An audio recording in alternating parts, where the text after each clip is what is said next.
Assalamualaikum warahmatullahi wabarakatuh. Saya Eka Janisa. Di sini saya akan mempresentasikan atau akan menjelaskan mengenai konsep investasi untuk memenuhi tugas mata kuliah portofolio dan investasi. Nah, jadi apakah investasi itu? Menurut Arifin Fahrudin tahun 1999, istilah investasi diartikan sebagai penanaman uang atau modal dalam suatu perusahaan atau proyek yang bertujuan untuk mengharapkan keuntungan. Nah, di sini konsep investasinya adalah investasi uang ya.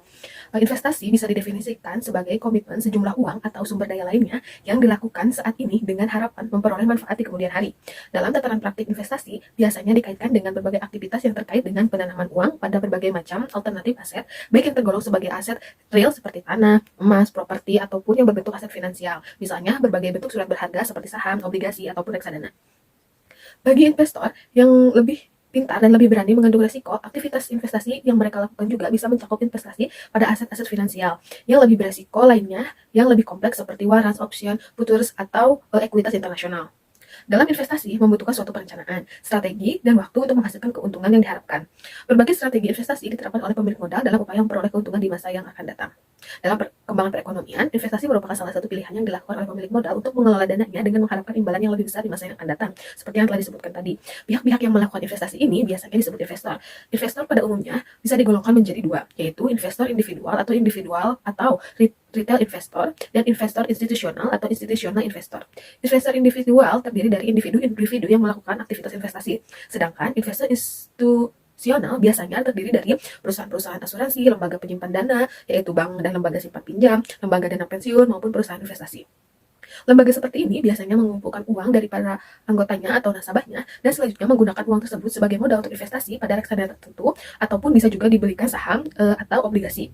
Contoh dari perusahaan-perusahaan ini yang saat ini sedang menjadi tren atau saat ini sedang berkembang yaitu salah satunya adalah Ajaib dan Bibit. Nah, untuk Ajaib ini aplikasinya ada bisa beli saham langsung kita ataupun bisa juga ada reksadana. Sedangkan untuk Bibit ini aplikasi yang hanya memfasilitasi untuk reksadana saja. Selanjutnya mengenai retur dan risiko. Faktor retur dan risiko adalah dua hal yang selalu menjadi perhatian dan pertimbangan perusahaan atau investor dalam berinvestasi.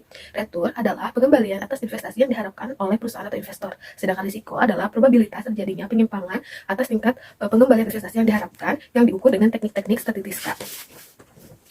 Risiko berhubungan erat dengan probabilitas atau peluang, karena untuk menganalisa atau memprediksi dengan tepat suatu kejadian di masa yang akan datang itu tidak mungkin.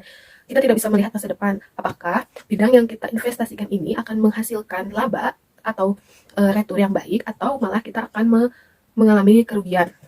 Nah, retur dan risiko ini harus dipertimbangkan dengan matang agar kinerja keuangan perusahaan atau investor tidak terganggu dan tujuan perusahaan untuk memaksimalkan kekayaan para pemegang saham tercapai. Retur dan risiko ini diibaratkan dua sisi mata uang. Setiap tingkat retur akan memiliki tingkat risiko yang berbeda. Seorang investor harus mempertimbangkan tingkat retur yang diinginkan dengan tingkat risiko yang akan muncul atas keputusan investasi yang dilakukan. Pemahaman akan trade-off antara retur dan risiko sangat penting demi menghindari dari kerugian yang besar dan tidak perlu. Risiko tidak bisa hilang begitu saja, tetapi bisa ditekan seminimal mungkin, yaitu dengan mempelajari teknik-teknik statistika yang telah disebutkan tadi.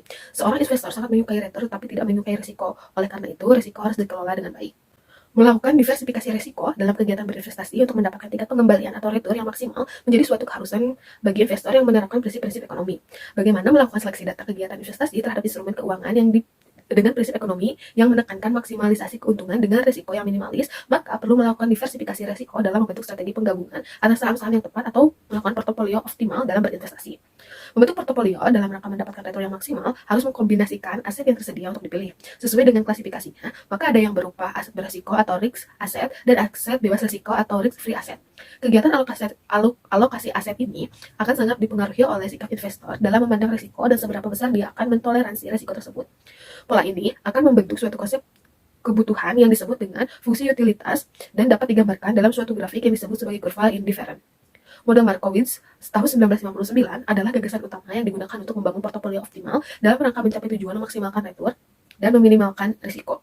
Nah, selanjutnya adalah apa sih alasan para investor ini melakukan investasi atau menanamkan kekayaan mereka atau melakukan investasi ini. Ada banyak sekali alasan yang dapat menyebabkan seseorang mau untuk melakukan investasi. Di antaranya adalah persiapan untuk berkeluarga, untuk menyekolahkan anak, menghindari inflasi, dan lain sebagainya. Pengelolaan uang yang baik akan Dengan melakukan investasi berarti seseorang ingin mempunyai masa depan yang lebih baik. Jadi, tujuan investor melakukan investasi adalah untuk meningkatkan kesejahteraannya. Sumber dana investasi bisa diperoleh dari dana yang dimiliki saat ini seperti penyisihan sebagian dari pendapatan dan bisa juga berasal dari tabungan yang sudah ada. Investor tentunya memiliki harapan peningkatan kesejahteraan di masa yang akan datang ketika investor menginvestasikan dananya saat ini dengan pengorbanan mengurangi konsumsi saat ini untuk meningkatkan konsumsi di masa yang akan datang. Ketika investor melakukan investasi, tentunya investor tersebut akan mempertimbangkan setidaknya dua hal, yaitu return dan risiko, seperti yang telah disebutkan tadi.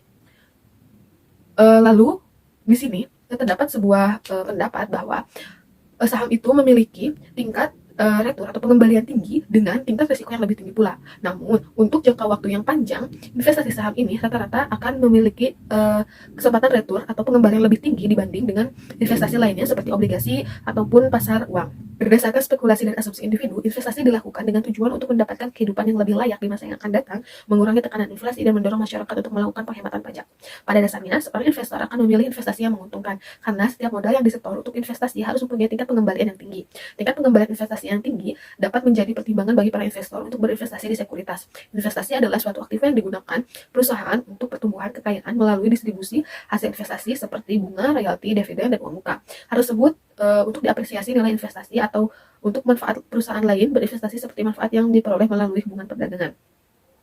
Jadi pada intinya investasi dilakukan untuk mendapatkan keuntungan di masa yang akan datang, karena investasi dapat mengurangi dampaknya inflasi pada keuangan kita, karena inflasi akan semakin terus naik. Sedangkan jika kita hanya menabung saja, maka uang kita akan tergerus oleh inflasi tersebut. Jadi ayo berinvestasi teman-teman. Terima kasih. Wassalamualaikum warahmatullahi wabarakatuh.